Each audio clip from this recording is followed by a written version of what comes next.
poco pasa lo mismo en relación con la reorganización del mundo, ¿no? Hay una cosa que es cierta. Hay un Estado, que es Estados Unidos, que desde la guerra de Vietnam vive a crédito, ¿de acuerdo? Es decir, en un proceso de financiarización creciente, cada vez produce menos, pero cada vez actúa más como una bomba que absorbe el ahorro de los demás y lo redistribuye a los que necesitan, ¿de acuerdo? Absorbe el ahorro para poder vivir por encima de sus medios. Como he dicho antes, Estados Unidos tiene una deuda sumada a la exterior y la interior del 315% del PIB, es decir, que para devolver esa deuda a Estados Unidos... 315 del Producto Interno Bruto. Sí. Para devolver esa deuda a Estados Unidos tendría que estar sin comer 3 años. Sin comer, sin coche, sin lavadora, sin luz, sin nada. 3 años. Vale. Es un país, por tanto, que ha vivido absolutamente del crédito, bombea, y bueno, mientras los demás se lo consienten, no hay problema. Pero llegará un momento en que si los demás tienen dificultades, no es que no se lo quieran consentir, es que no lo van a poder hacer. El plan, por ejemplo, que están aplicando en estos momentos, el plan Paulson, es un plan que ellos no pueden pagar. Pero si en la última guerra del Golfo hubo que pagarles la guerra porque no tenían ni para pagar aquí a los bedeles de los museos. Le pasaron la factura a Arabia Saudita, entre otros. No, a Arabia Saudí, a Japón y a Europa. Europa. Y me acuerdo que en la primera guerra del Golfo los japoneses llegaron a la conclusión que le habían dado a los americanos mucho más que lo que la guerra había costado. Y entonces preguntaron a los demás, bueno, les pedimos lo que sobra. Y los otros dijeron, anda, déjaselo.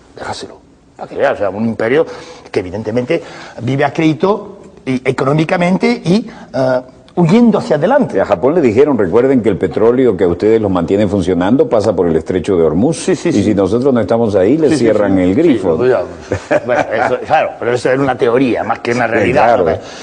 Estos señores, por lo tanto, en este momento están al borde del colapso económico y desde luego de la ruina financiera. Hay una ley llamada Ley de Paul Kennedy, un historiador inglés, que dice: un imperio se expande en tanto los beneficios de la expansión sean superiores al coste del mantenimiento del imperio expandido. Ya estamos en ello. Ya el mantenimiento del imperio hegemónico cuesta mucho más que lo que les puede reportar. Pero hay más. Tienen bases en todas partes. Cada vez más las líneas de abastecimiento se alargan. ¿Por qué se alargan? Por cierto, porque tienen tantas bases. Porque ellos quieren controlar esta zona. Esta zona que va desde Alemania hasta Ucrania. Esta zona es considerada por los geopolíticos como la zona que da el dominio del mundo. O sea, la teoría en geopolítica de un tal Mackinder viene a decir, con toda la razón, que el mundo, la historia del mundo es la lucha entre una potencia continental dominante y una potencia marítima, sea Inglaterra, sea Estados Unidos, dominante. La potencia marítima dominante nunca puede dominar el mundo, porque tiene el mar por medio. Por cierto, es inatacable, porque está el mar por medio. Pero para ser inatacable, además, la potencia dominante marítima tiene que impedir la presencia de la potencia continental dominante en las riberas opuestas a las suyas. Claro, porque no pueden pegar el salto. A su vez, la potencia continental dominante, sea Francia, sea luego Alemania, sea siempre en el fondo Rusia, hay que impedir que llegue al mar. Y además hay que impedir en Europa un eje que fuera el eje París-Berlín-Moscú. ¿Cómo? Poniendo una cuña aquí, y controlando esta zona que llaman el Heartland. Y la teoría dice que quien controla esta zona controla Europa, quien controla Europa controla la gran isla mundial, quien controlando la gran isla mundial tiene el mismo poderío marítimo que la potencia marítima dominante, domina el mundo. Entonces, esto explica... Ahora, ¿el Heartland sigue vigente en un mundo globalizado? Me temo que sí, ahora verás. ¿Qué pasa después de la Primera Guerra Mundial? Se proclama la independencia de Polonia, de los países bálticos, se intenta independizar Ucrania, se intenta independizar Georgia, aparece Hungría, aparece Checoslovaquia. Todos estos, por cierto, países, muchos de ellos, al menos desde luego Polonia y los bálticos, bajo fuerte influencia británica. Bien. Problema, la revolución bolchevique no se hunde y Rusia recupera pues Bielorrusia y Ucrania. Bien. Jugada siguiente de los británicos, hacer una alianza entre Alemania y Polonia para que Polonia se expanda hacia el este para alejar Rusia del mar, y a Alemania se le dará en compensación, a Polonia se le da Ucrania y a Alemania se le da el sureste europeo. Problema, el tiro sale mal, ¿por qué? porque los alemanes llegan con el pacto Ribbentrop-Molotov a un acuerdo y a partir de ese momento esta zona pasa bajo control o de uno o de otro. 1939. Sí, septiembre de 1939. Cuando prolegómenos ya en la Guerra Civil Española, por otra parte, ¿no? El anuncio de la Segunda Guerra, ya estaban. Sí.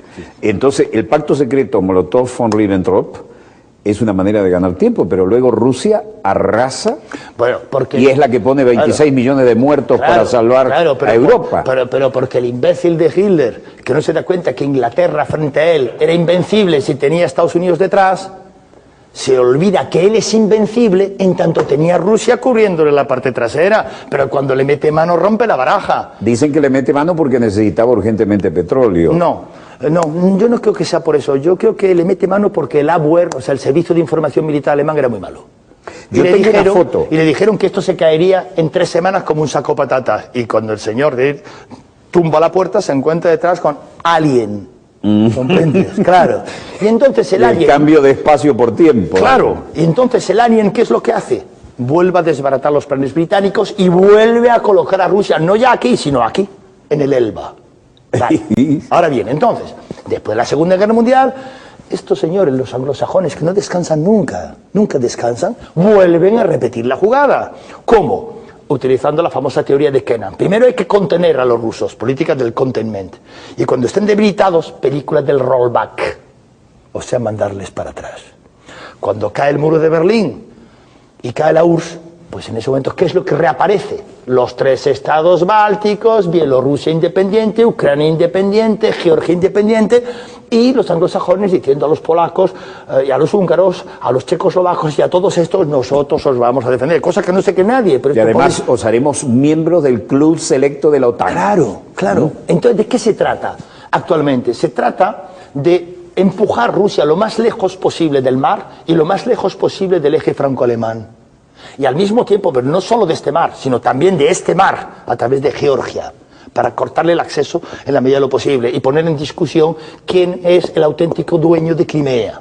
Y también, bueno, la guerra de Crimea ya a mediados del siglo XIX dio lugar al primer corresponsal de guerra, que era el del Times, que era Russell, y además ahí aparece Florencia Nightingale y todos los desastres que estaban apareciendo en la logística. Deja la poesía por ahora. En fin, al mismo tiempo hay que contener China. Es lo que se llama el creciente de luna de la crisis, que arranca de los Bálticos, pasa por encima de todo esto y Yugoslavia, pasa por Irak, Irán, Afganistán, contiene China. Si se ve este creciente luna de la crisis, se darán ustedes cuenta que el 90% de los conflictos que hay actualmente en el mundo están aquí. Y el petróleo del Báltico encaja ahí. Bueno, y el del Cáucaso. Lo que pasa es que ya no pueden más. O sea, Estados Unidos militarmente en estos momentos está cao. Está sobreextendido. No, está cao, o sea, no pueden. O sea, están mandando tropas de la Guardia Nacional a luchar en Afganistán. Y algunos están en su segunda y otros en tercera ronda. Y no hay manera de conseguir... La única forma para Estados Unidos de no perder la guerra de Afganistán y la guerra de Irak consistiría en restablecer el servicio militar. Pero eso es muy caro también, ¿eh? O sea, ya no tienen dinero. Y te lo digo yo, como que soy medio francés, nosotros en Argelia, en un país en el que estuvimos durante 150 años, metimos 500.000 hombres y salimos con el rabo entre las piernas. Y los metieron incluso con el voto comunista. Lo sé. Y como buenos colonialistas. Sí, socialista. Ya sabes las luces, ¿no? Bien. Bueno, pues yo te digo, si nosotros salimos de Argelia con el rabo entre las piernas, de Irak y de Afganistán, los americanos saldrán y de Dien Bien Phu. Saldrán sin rabo. Ajá. Es cuestión de tiempo, no es un problema. Este ya no es el imperio hegemónico. Los estates pues van a ser un estado más. Atención. ¿Qué tan peligroso los transforma eso?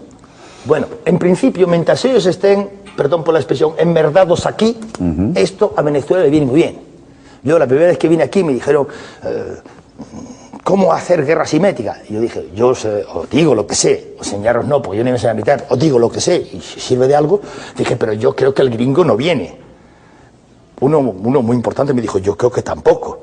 Y los dos nos faltó y dijimos, porque no puede.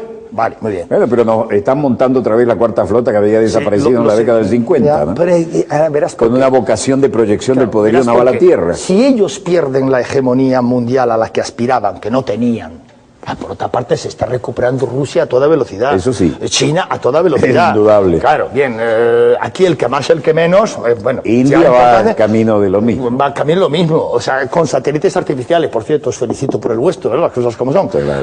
Que la gente os dirá, bueno, que es que el satélite venezolano lo tira un cohete chino. Bueno, mire usted, los satélites en Europa habitualmente los tiran cohetes rusos. También los soldados llegaron al Marne en los taxis de París. Pues sí. No, entonces, ¿qué es lo que puede ocurrir? Que si ellos efectivamente se dan cuenta de la realidad, es decir, que ya no pueden sostener el papel que sostenían hasta ahora, pueden tener la tentación de replegarse sobre su patio trasero. ¿De acuerdo? En ese caso... Su fuente de materia prima. Bueno, al menos conservar lo que puedan. En ese momento sí podría haber peligro en América Latina. ¿Y cómo ves a Colombia en ese planteo? Colombia es la cabeza de puente. La cabecera de puente. Hombre, además la están transformando en la Prusia del continente sudamericano. Que si Chávez compra aviones, pero ¿tú sabes lo que tiene Colombia? Si Colombia es Prusia, vamos, prácticamente ya es casi un estado cuartero, militarmente hablando. Entonces, ¿cómo evitar esto? Mediante guerra simétrica.